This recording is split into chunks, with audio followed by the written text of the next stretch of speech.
Good afternoon, everyone. President Trump's powerful efforts to secure our homeland are working. According to newly released numbers, last month, Border Patrol saw a 93% decrease of illegal aliens crossing the southwest border between ports of entry from May 2024 under Joe Biden, when they encountered more than 117,000 illegal aliens. And this particular statistic is absolutely astounding. In the month of May, under the Trump administration, 0 illegal aliens were released into our country by Border Patrol. Let me say that again. Not a single illegal alien was released into the interior of the United States of America last month under this administration. Let's contrast that to Joe Biden's failed leadership, where immigration officers were wasting their finite time and resources processing dangerous illegal aliens for release into the United States. President Trump immediately terminated that reckless Biden-era practice that undermined the rule of law, jeopardized public safety and our national security, and diverted critical resources away from stopping deadly drugs and violent criminals from entering our country. That's the reason why not a single illegal alien was released into the interior of the United States in the month of May. And as a result, we now have a border that is reaching unprecedented levels of operational success. The efforts by President Trump to stop the illegal immigrant invasion and secure the border in this short amount of time represent one of the greatest achievements by a presidential administration in the history of our great country. With illegal entries being overwhelmingly halted, the Trump administration is dramatically ramping up efforts to arrest and deport all of the millions of criminal illegal aliens that Joe Biden let into our country over the past 4 years. President Trump has directed all of our ICE officers to do everything in their power to carry out the single largest mass deportation operation in history. Illegal criminals who are hiding in America's largest so-called sanctuary cities will be increasingly targeted for removal. Radical Democrats will no longer be allowed to shelter illegals who threaten public safety as part of their cynical efforts to expand political power, drain the American taxpayer, and artificially lower wages and steal American jobs. ICE officers are courageous heroes, upholding the rule of law and keeping our citizens safe. And they have the full and unwavering support of this president. In economic news, President Trump's pro-growth agenda is delivering for the American worker. Through the first 5 months of the Trump administration, real blue-collar wages are up nearly 2%. It's the strongest growth in nearly 60 years, and a stark contrast from the negative wage growth seen during the first 5 months of the Biden administration. America is quickly returning to the successful formula of the first Trump administration: low inflation and rising wages. Once the big, beautiful bill is passed, this positive trend will only accelerate. Senate Republicans are continuing to push this critical legislation forward. The One Big Beautiful Bill will drive growth and supercharge the American economy. The Council of Economic Advisors found that the One Big Beautiful Bill will raise take-home pay by nearly $14,000 for a year for the average family of 4. The CEA also found that the One Big Beautiful Bill will increase wages as much as $11,000 for the average worker in America. The One Big Beautiful Bill expands the child tax credit and makes it permanent for more than 40 million families with children. And the bill will deliver no tax on tips, no tax on overtime, and substantial tax cuts for our incredible seniors. Simply put, the One Big Beautiful Bill is a massive win for middle-class Americans. When nearly 80 million Americans sent President Trump back to this White House, they were doing so expecting these popular policies to be enacted. Republicans in Congress have a mandate to deliver, and President Trump demands they send this historic bill to his desk for signature by Independence Day, July 4th. The American people are fully behind President Trump. According to brand new polling from Insider Advantage, a clear 54% majority of Americans approve of the job President Trump is doing. That's because this president is keeping his promises and taking action every day to improve their lives. And passing this bill will help fulfill a number of President Trump's core campaign promises. Now, regarding the ongoing situation in Iran, I know there has been a lot of speculation amongst all of you in the media regarding the president's decision-making and whether or not the United States will be directly involved. In light of that news, I have a message directly from the president, and I quote, "Based on the fact that there's a substantial chance of negotiations that may or may not take place with Iran in the near future. I will make my decision whether or not to go within the next 2 weeks. That's a quote directly from the president for all of you today. So we'll kick it off for questions here in our new media seat. We have Eli Lake from the Free Press. Eli, go ahead. And Thanks so much for having us. Thank you. The Free Press. The decision to extend the, I guess, delay in enforcing the TikTok ban. Sure. Can you talk about how the White House understands its constitutional authority in light of the Supreme Court's decision in January that said that the president had to enforce the ban? Sure. Well, as all of you know, because the president put it out on his Truth Social today, he did sign an executive order to extend the TikTok ban for 90 days. So in the effort to make a deal. And the White House counsel and the Department of Justice have reviewed this executive order, and I can get it for you. I think it's on our website by now. If it's not, my team will now put it up immediately. And you can read the language in that executive order. And the White House counsel's office and the Department of Justice strongly believe in the legal rationale for this executive order. They wouldn't have the president's pen hit it if they didn't. And the political reasoning for this, of course, is because the president made a promise to keep TikTok on. There are 100 million Americans who use this app. It's wildly popular. He also wants to protect Americans' data and privacy concerns on this app, and he believes we can do both things at the same time. So he's making an extension so we can get this deal done. Can I get a follow-up? Sure. A few weeks ago, Tucker Carlson reported on a meeting between the president, Mark Levin, and others at the White House. Is there a leak investigation, and can you say who else was in that meeting? I'm not aware of a leak investigation at this time. I, for one, do not reveal details about the president's private meetings without his permission to do so. But certainly the president does not like when people leak. He takes that very seriously. This entire administration takes that seriously, and that's why you've seen at agencies some of the cabinet secretaries have been given the authority by the president to let go of staff who are engaged in such leaks, especially those that risk American national security. Sure, go ahead. Caroline, thank you. So Rhino warmonger Lindsey Graham, he recently called on the U.S. to go all in. That's quite the lead to a question.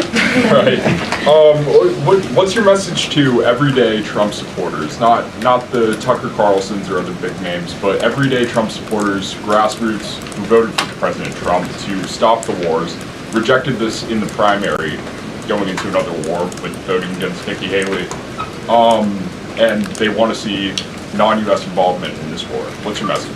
Trust in President Trump. President Trump has incredible instincts, and President Trump kept America and the world safe in his first term as president in implementing a peace through strength foreign policy agenda. And with respect to Iran, nobody should be surprised by the president's position that Iran absolutely cannot obtain a nuclear weapon. He's been unequivocally clear about this for decades, not just as president, not just as a presidential candidate, but also as a private citizen. In fact, I have some quotes for you. In 2011, President Trump said, America's primary goal with Iran must be to destroy its nuclear ambitions. We cannot allow this radical regime to acquire a nuclear weapon that they will either use or hand off to terrorists. In 2015, the president said the problem is that Iran poses an existential threat to Israel, our Middle Eastern allies, and the United States. And of course, the president has repeated that in his first term as president and his second term as president as well. That's why he was adamantly opposed to the disastrous Iranian nuclear agreement that was implemented by President Obama. And it's why he has given great latitude and given a lot of effort to achieving a diplomatic solution. But he's been very clear. Iran went for 60 days when he gave them that 60-day warning without coming to the table. On day 61, Israel took action against Iran. And as I just told you from the president directly, he will make a decision within 2 weeks. A follow-up? Sure. Go ahead, Natalie. Thanks, Caroline. Can you confirm whether Steve Witkoff has been in touch with the Iranian foreign minister? And does Witkoff plan to go to Geneva tomorrow for talks? I am not tracking that on Mr. Witkoff's travel schedule, but I can certainly check in with him to be sure. As for correspondence between the United States and the Iranians, I can confirm that correspondence has continued. As you know, we were engaged with 6 rounds of negotiations with them in both indirect and direct ways. Thanks, Kelly. Just to clarify the president's statement just now, when he says that he'll make a decision in the next 2 weeks, is he saying that if Iran does not come back to the negotiating table within the next 2 weeks, that the president will strike? The president is saying that he will make a decision whether or not to go within the next 2 weeks. It's very clear and direct. And is he seeing any signs of progress? He obviously is holding out hope for negotiations, but is he seeing any inklings of progress that give him that hope that talks are still possible? Well, that's why he said in the statement that I just read for all of you, based on the fact that there's a substantial chance of negotiations that may or may not take place with Iran in the near future, he will make that decision within the next 2 weeks. What makes him think there's still a substantial chance, is my question. I'm not going to get into the reasoning and the rationale the president believes that, but that's his position, and he will make a decision within the next 2 weeks. Caroline. Sure. Thanks, Caroline. President Trump has said previously in regard to Russia, he's used this phrase about 2 weeks several times in terms of like, we expect like a 2-week deadline and then you give another 2-week deadline. How can we be sure that he's going to stick to this one on making a decision on Iran?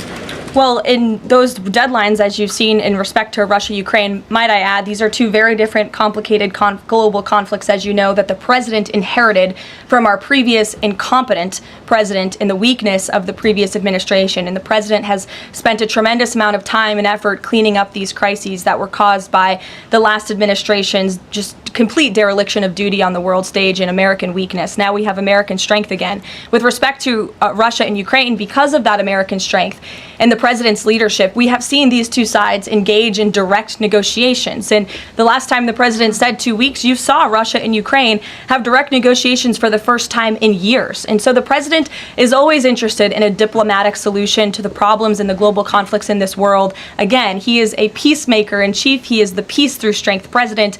And so if there's a chance for diplomacy, the president's always going to grab it. But he's not afraid to use strength as well, I will add. Francesca.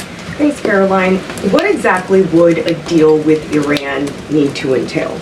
No enrichment of a uranium, and it would absolutely not. Iran is not absolutely not able to achieve a nuclear weapon. The president has been very clear about that. And by the way, the deal that Special Envoy Witkoff proposed to the Iranians was both realistic and acceptable within its terms, and that's why the president is sent that deal to them. To follow up on what you told Natalie, are the talks that the United States is currently having with Iran direct, or are those through intermediaries? And if so, which countries are acting as the intermediary right now? Out of respect for the ongoing discussions and negotiations, I am not going to get into the details of them. We've provided you confirmation for now. Go ahead. Sure, and then behind you too. Sorry, thanks. Sorry. On the topic of negotiations and talks, does the president have any hopes or specific expectations for the talks tomorrow between European foreign secretaries and their Iranian counterpart?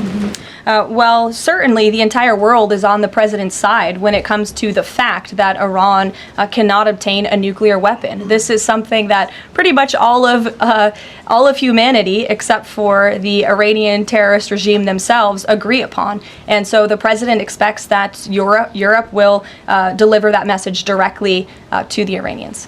Why does President Trump believe that this 90-day extension on TikTok will provide more runway perhaps than the previous extensions that haven't led to a divestment deal? Because it's more time to make a good deal. Simple question. Dasha? Thank you so much. I know things are going day by day right now. The president wants maximum optionality. Is the possibility of the U.S. getting involved in regime change in Iran at all on the table at this point? And then I have one on as well. Sure. The president's top priority right now is ensuring that Iran cannot obtain a nuclear weapon and providing peace and stability in the Middle East. And on Medicaid, Caroline, Sure. the Senate put forward Medicaid provisions, particularly a lower cap on state provider taxes that hospitals have said would lead to mass closures, particularly in rural communities. Is the president willing to sign a bill that includes those provisions that Republican senators like Josh Hawley say will lead to hospital closures? Out of respect for the ongoing discussions that the White House is very much actively involved in with our friends in the United States Senate, I won't comment on that specific provision. Look, the bill hasn't been sent to the president's desk yet. There's more room for change. The president, for one, I will reiterate, has been very clear on his priorities with respect to Medicaid. He wants to see waste, fraud, and abuse ridden from the system to protect it for tax-paying citizens who deserve those much-needed benefits. He wants to prioritize the sick, the needy, the poor, more in this country who deserve those benefits, not the 1.4 million illegal aliens who are receiving them. And he wants to make sure this one big beautiful bill kicks those illegal aliens off of this program to preserve it and protect it and strengthen it for the American people. And the president has been very clear in that message to his friends in the Senate. Jackie. Thank you, Caroline. Sure. Logistically, if the Iranians are getting to Geneva, does that mean they've found a way to get to the White House? I am not going to get into hypotheticals, but as you heard from the president yesterday, they have expressed interest in doing so. There's a lot of Philip. pressure on the president to come to the aid of Israel. There's a lot of pressure on him to finish the job with force. How is he balancing the concern that if he doesn't choose to do that, that it would send a message to Xi Jinping about the U.S. commitment to Taiwan? Well, the president enjoys a very respectful and cordial relationship with China's president. He has long maintained that, even in his first term. And China and the United States share many strategic interests, both in terms of economics and also, of course, global affairs and foreign policy as well. However, when it comes to balancing these different viewpoints, the president is balancing a lot of viewpoints, and he is listening not just to other world leaders, but to his advisors and to people here in the country and the American people too. And I think that's what makes this president such a great leader, is his ability to listen and make a good decision on behalf of the American public based on his instincts and his experience. Don't forget, this is a president who was here before, and the world was a much more peaceful and stable place when he left office than when he came back in after the past 4 years of complete incompetence by the previous president. Philip, go ahead. Thank you, Caroline. Two quick questions. When the president says Iran is very close to a nuclear weapon, is he relying on U.S. intelligence or intelligence sharing from an ally to make that assessment?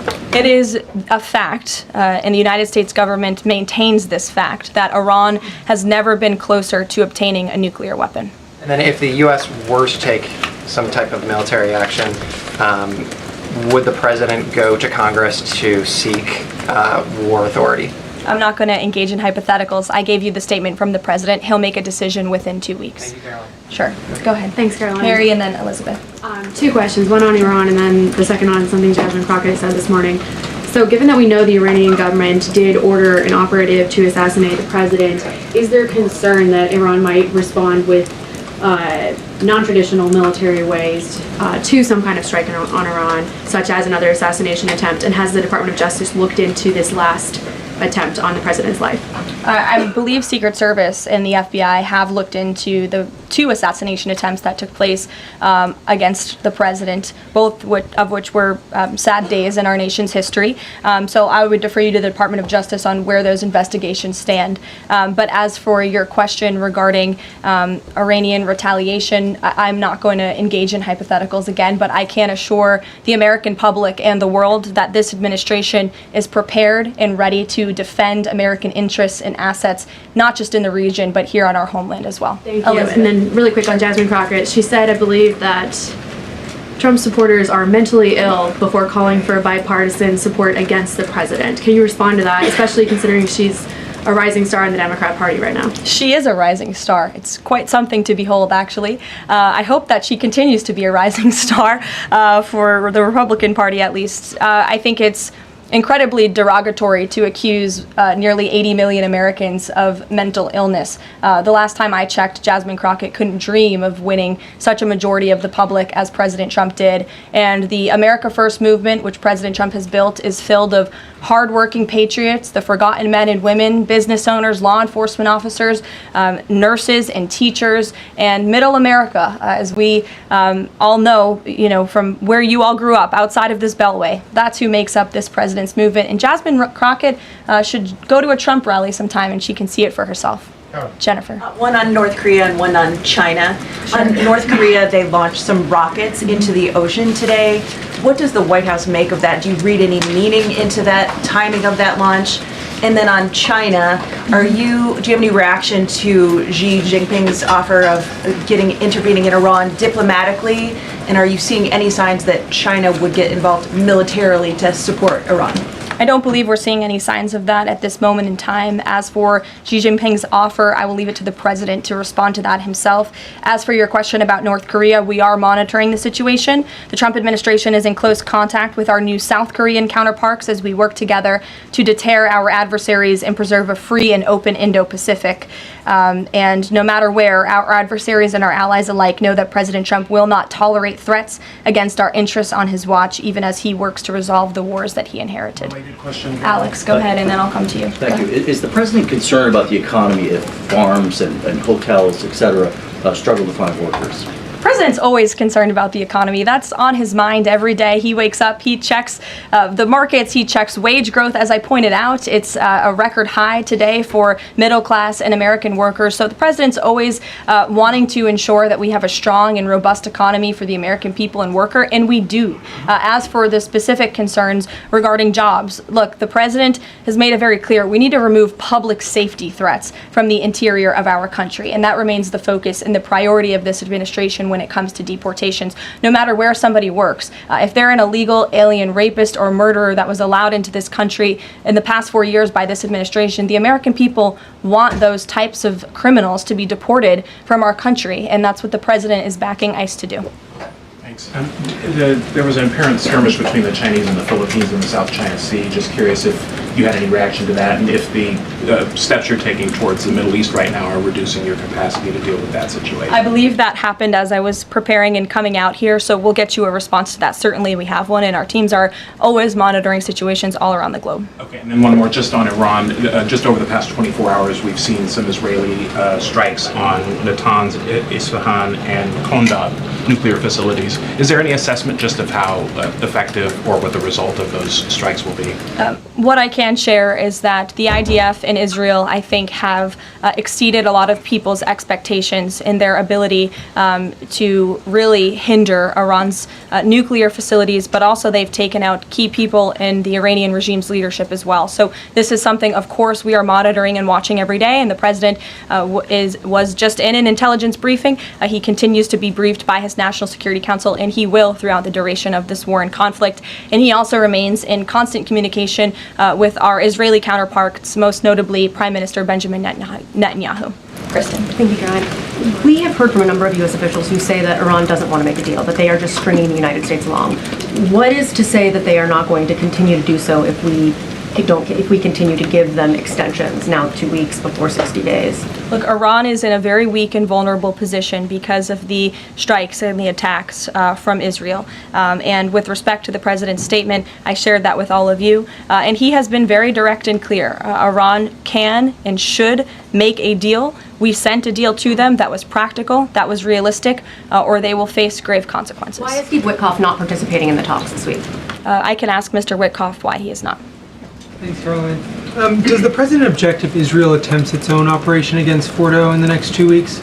I won't decide that for the president, nor will I share that here. I'll let him speak to that. And then just another one. Iran is apparently warning Europeans that if struck by the U.S., it may withdraw from the nuclear proliferation treaty. That would result in throwing out inspectors and taking the program dark. What does the president think of the value of having Iran as a full signatory of that treaty? Well, that's reckless rhetoric, but I understand the Europeans are meeting with the Iranians tomorrow, so we'll see how that meeting goes. Just one more on Juneteenth. Does the president plan to commemorate the holiday today or make any comment on it? I'm not tracking his signature on a proclamation today. I know this is a federal holiday. I want to thank all of you for showing up to work. We are certainly here. We're working 24/7 right now. Nikki, go ahead. Actually, that was my question. Will he plan to mark Juneteenth in any way, either today or with an event later on, maybe next week? Sure. I just answered that question for you. Go ahead. Thank you very much, Caroline. The fact that this president is giving some time and space for diplomacy, another 2 weeks, does it mean that the president is trying his best to avoid a direct conflict with Iran? I think the president has made it clear he always wants to pursue diplomacy, but believe me, the president is unafraid to use strength if necessary. And Iran and the entire world should know that the United States military is the strongest and most lethal fighting force in the world, and we have capabilities that no other country on this planet possesses. Owen. Caroline, good afternoon. The Supreme Court, as you know, has upheld Tennessee's ban on transgender medical procedures for minors, puberty blockers, hormone therapy, etc. The White House reaction to that, please. That's a huge victory for America's children, and it's obviously something this administration believes strongly in, that young minor children should not be allowed to be subjected to chemical castration and mutilation. The president himself has taken very strong orders, or has signed very strong executive orders on this, and we are grateful for Tennessee's efforts to protect our children, and we are grateful the Supreme Court ruled on the side of the law, but also on the side of protecting America's innocent children. Elizabeth, go ahead. Sorry, I skipped you earlier. Okay, thank you so much. Secretary of State Marco Rubio announced new vetting procedures on student visas. Will this serve as a model for vetting other foreign visas? For all foreign visas, yes. As you know, the president signed an executive order, I think it was one of the first he signed in the first week, to strengthen our vetting requirements and our vetting system here in the United States for all visas. He directed the Secretary of State to do that. There was a pause in some of that vetting, as you all know, recently, especially with respect to students from some certain countries. But the vetting has continued, and it's stronger than ever before. As for specifics on how the vetting process has changed, I would defer you to the Department of State. As you know, they're in charge of things like that. Thank you. To what extent is this 2-week delay with Iran the result of interventions by the likes of Tucker Carlson, Marjorie Taylor Greene, or the entreaties of European leaders who want a de-escalation? Look, the president hears all voices across the country, and he makes decisions based on his instincts. And he has always said diplomacy is his first option. And is he still planning to attend the NATO summit next week? He is, yes. We will be departing from Washington on Monday morning, and hopefully we'll see some of you there. Michaela. Thanks, Caroline.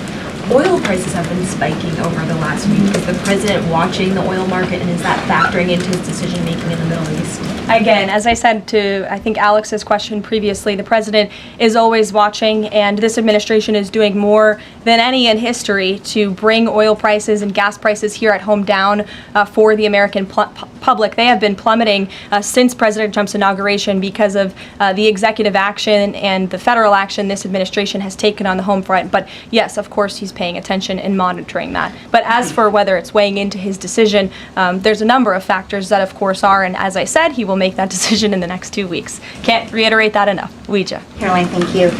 With regard to a potential deal, Iran has said it will not negotiate under duress. Does the president believe there should be a ceasefire in these next 2 weeks as the U.S. tries to broker a deal? That's not what he said in the statement he dictated to me, so I won't get ahead of the president or add anything additional to the statement that he gave me the liberty to share with all of you. And then just to follow up on how close Iran is to a nuclear weapon, can you clarify when the president said a few weeks away, did he mean obtaining enough enriched uranium to start building a weapon, or did he mean Iran is a few weeks away from completing the production of a weapon? I'm glad you asked that, Ouija. It's an important question, and it's one, frankly, the media has been getting wrong. Let's be very clear. Iran has all that it needs to achieve a nuclear weapon. All they need is a decision from the supreme leader to do that, and it would take a couple of weeks to complete the production of that weapon, which would, of course, pose an existential threat not just to Israel, but to the United States and to the entire world. And that is something that the entire world, including countries like Russia, is in agreement with, that Iran should not and cannot obtain a nuclear weapon. And that's why the president believes that, and he's believed that, again, not just his political career, but frankly, his entire life. So it Michael. sounds like it's the former, just to be clear. That Correct. they have the components. Okay, Correct. thank you. Michael. Caroline, as we look forward to the NATO summit next week, Spain right now is threatening not to oblige the president's request for all NATO countries to spend at least 5% of their GDP. Does the president take issue with this, with Spain right now? I didn't see Spain's comments. I'll make sure the president sees them, and I can assure you he wants to see all European countries pay their fair share and meet that 5% threshold. It's only fair considering the American taxpayers have given a significant chunk of money to the tune of billions of dollars to support our mutual interests and our assured defense. So I will let him speak to that, but he's made his priorities for our European allies quite clear, including Spain. Thank you, Caroline. One last question. When it comes to the president's position on foreign policy in general, is there a phrase that the White House has coined? Is there a Trump doctrine? Does the president like to talk about this? Anyone here in the White House talking about this? And if so, if there is something akin to a Trump doctrine, how would you define it? America first, always. And with that, I think I'll leave you. I know there's a lot of news in the world right now. As you know, our team is always here to answer your questions, and the president, I am sure, will take more questions from you guys at some point this week, as he always does, in the effort of transparency. I appreciate your being here on a federal holiday, and we'll see you later. Thank you. Thanks, Caroline.